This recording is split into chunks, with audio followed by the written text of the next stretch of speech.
Մեկ այլ հոգեբանական մեթոդ է, այսպես ասած,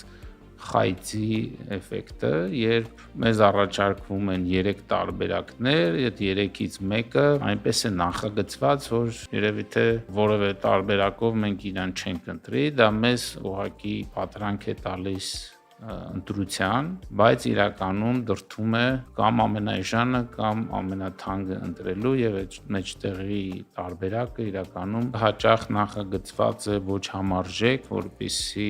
մեր ընտրության մեջ չհայտնվի, բայց նաեւ պատկեր ունենանք, որ մեծ ընտրություն կա։ Եվ նաեւ ունենալով աչքի առաջ ոչ ձեռնտու տարբերակը ուղեղը համեմատում է եւ գտնում է ավելի ձեռնտու տարբերակ, այսինքն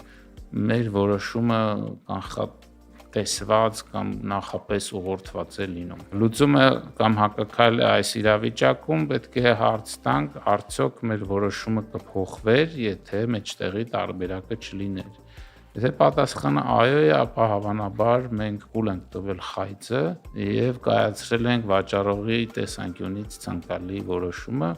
որը ոչ միշտ է մեր համար ամենաօպտիմալը։